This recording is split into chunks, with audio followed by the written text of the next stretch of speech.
Hi folks, today we're going to look at a conservation of energy type question. So we'll read through this one, we'll jot some stuff down and have at it.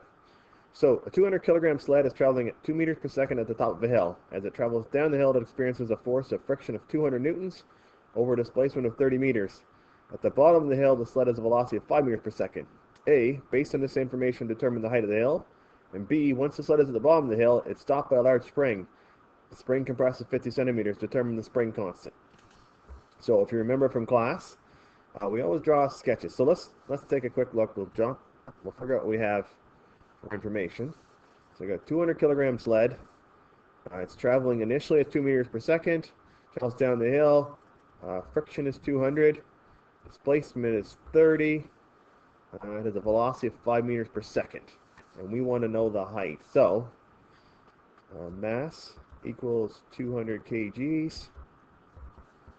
And let's just sketch this out because I always like to do these ones as a sketch. So at the top of the hill, it had a velocity of 2 meters per second, and we don't know the height. That's what we're asking in the question. And at the bottom of the hill, we have a velocity of 5 meters per second, and there is no height. So if you recall, we're going to label this our initial position, and this our final position. And is there any work being done in here? Yes, there is. And that's going to be force times displacement, and we know the force. The force is 200, but it's against us, so I'm going to put negative 200, so I know that I'm going to be getting a negative work. And my displacement is 30 meters. And I want to know what the height is. So it's an energy question. We can't really do these with kinematics because we don't have the acceleration, because there's an acceleration here and there's gravity. These are much easier done as a conservation of energy. So we're going to use the same formula that we use for all conservation of energy questions. EI plus W equals EF. And so at the top of the hill, what type of energy do we have? We have velocity, so we have kinetic energy. And we also have height, so we have gravitational energy. So the velocity gives me kinetic, and the height gives me gravitational. And at the bottom, it's all EK. So initially, EK plus EG plus any work done in the system, either against or for the object. In this case, it's against the object, will equal the final energy, which is kinetic. And you should remember what the substitutions are. So like forces, we're going to substitute these out. This is 1/2 mv squared plus mgh. And the work is against us. That's where the friction comes in. Let's put the friction as negative. It's going to be force times displacement equals 1/2 mv squared. We can m all the way along. We should check, see if we can cancel that out, but we have an FD here, and they can't cancel the m out of that. So we have to put our masses in. So it's going to be 1/2 of the mass, which is 200, times the velocity at the beginning, which is 2. And I like to draw it so I can keep everything together. And I know my velocity of 2 and my unknown height go together. So they're on the same side equal sign together. So 200 times 9.8 times my unknown height. And then my friction is negative. So negative 200 times the displacement of 30 equals 1/2 of 200 times 5 squared. All right, so let's do the math on that. You should be able to do this with a calculator, but if you like your calculator, you go ahead.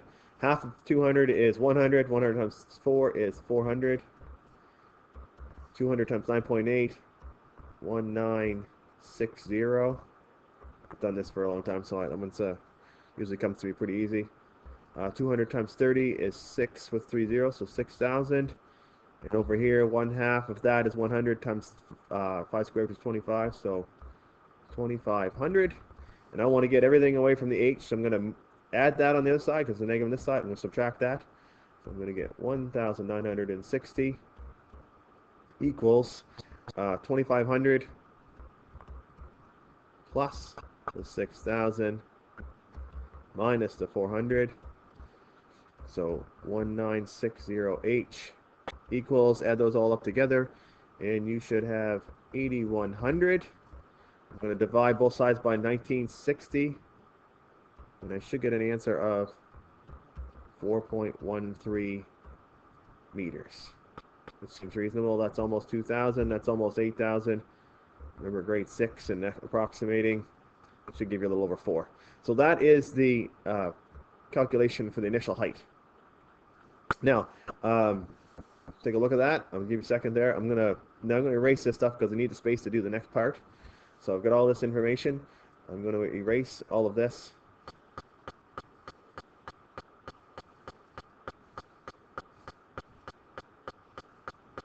I'm going to do part B. And part B says when he comes down the bottom of the hill, he gets a large spring and compresses the spring. So initially, he's got a velocity of 5 meters per second. So he has kinetic energy. And at the final spot, it's all elastic energy. We don't know the spring constant, but we do know the spring extension or compression is 0.5 meters. And so we have elastic energy right here. So, and is there any work in there? There's no mention of friction. Usually with springs, we assume there's no work. So we're just going to use this same formula again. Oops, that's not what I want to do. Get rid of that. Move this equation over here. So initially, all kinetic, EK. Work is 0 in this one, and the final is EE. So 1/2 mv squared equals 1/2 kx squared. I'll leave the half. Actually, the half on both sides, so I'd like to divide it by half. So let's cancel that out. Let's be a little bit forward thinking in our math. So 200 times the 5 squared equals k times 0.5 squared. This number gives me 25. 25 times 200 is 5,000. And this side here would be k times 0.25. And if I divide to the other side, I'm going to divide by the 0.25. I get 20,000, which is the same as multiplying by 4. And the units are newtons per meter. So the spring constant is 2,000 newtons per meter. So it takes 2,000 newtons of force to compress it a meter, or 1,000 newtons of force to compress it half a meter. So we'll just type a statement up, sum that all up, and we'll. So just finishing up, there's your statement. The height of the hill is 4.13 meters, and the spring constant was 20,000 newtons per meter.